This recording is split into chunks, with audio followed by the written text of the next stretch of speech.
Morning Witch. Hello, today is Friday, January 10th, and I am your Morning Witch. And depending on what part of the country of America you're in, if you're in America, you might be having a snow day like I am. So refer to like earlier this week or last week when we talked about things you can do with the snow and ice in your magic. We're not talking about that today.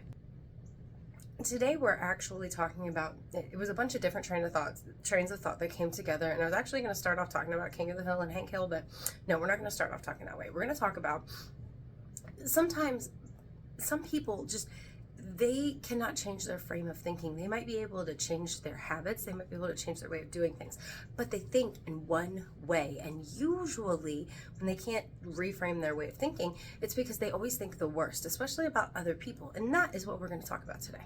Before, we've talked about the fact that like everybody has a different life experience. So even if you think you know where somebody's coming from, you probably don't without asking them or communicating to them. But a lot of us go, oh, I know so and so did this because blah blah blah.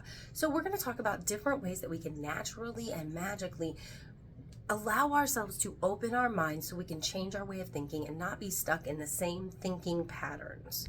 Which is where Hank Hill comes into play, because when you think about the show King of the Hill, Hank Hill is one of the most evolving characters. He usually starts out with a closed-minded frame of view and allows himself to grow and learn with things that he learns, as opposed to ignoring them and keeping on the way he was in the first place. Not always the case. Sometimes Hank Hill is a stick in the mud and does not come out of the mud, but quite often he does allow himself to change, especially when it comes to Bobby and the way Bobby acts based on things he learns, right? And so that's what we all should aspire to, is even if we started out with one way, we should aspire to be able to grow and learn so that we can have a better way and a more well-rounded way, instead of seeing everything through our own lens and assuming everybody acts how we expect them to act, and understand through empathy. Because a lot of magical people talk about that they are empaths, but they quite often, people who tote I'm an empath very rarely use actual empathy when it comes to other people. They just go,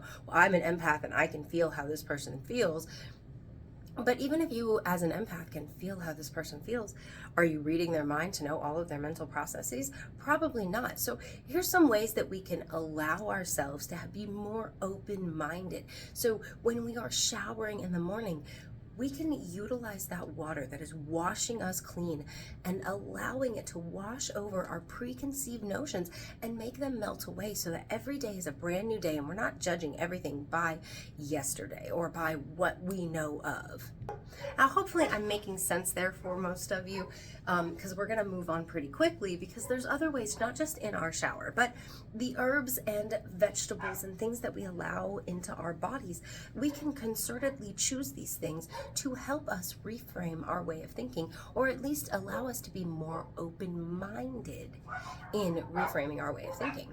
So think about it like this. You can start off your day with like ginkgo biloba or ginseng like supplements, or a cup of rosemary and spearmint tea, or some lemon balm. All of these things help with cognitive function and help with thinking. So if we are thinking clearly, if we are not muddled in our thinking, it gives us the opportunity to be able to see things differently, reframe things from a mental standpoint, as opposed to going, oh, I know what they're doing. In that line of changing the way we think about things, we're probably more willing to be open-minded when we're more well-rested. A tired mind is probably definitely less likely to be seeking other ways of thinking or other ways of doing things. When we're tired, we go with what's easy, with what we know, because we know it works. We don't have to put too much thinking into it because we're used to it. It's kind of a habit, right? And that's why, toward the beginning I said, we're not talking about habits. We're talking about the mental piece of changing, of growth. We're talking about the mental, because you can change a habit and you can behave differently, but if you still think the same way about a thing, that's not going to change without effort put in. Now, there are a lot of other ways that we can work on changing our way of thinking outside of,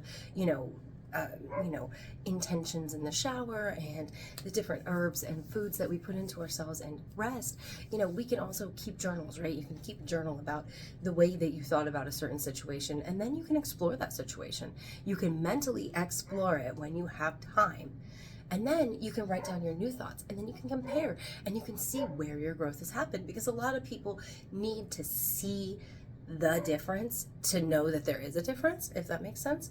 Anyway, on this Free Thinking Friday, I hope that this has given you some places to think, both today, throughout the weekend, and as we move forward in life, because it's all a spiral. We're gonna either go deeper or go higher, but keep revisiting the same things again and again. And the only way that that spiral is going to work to our advantage is when we learn from the things that we come upon. Have a blessed Friday and a good weekend. Enjoy the snow if you have any.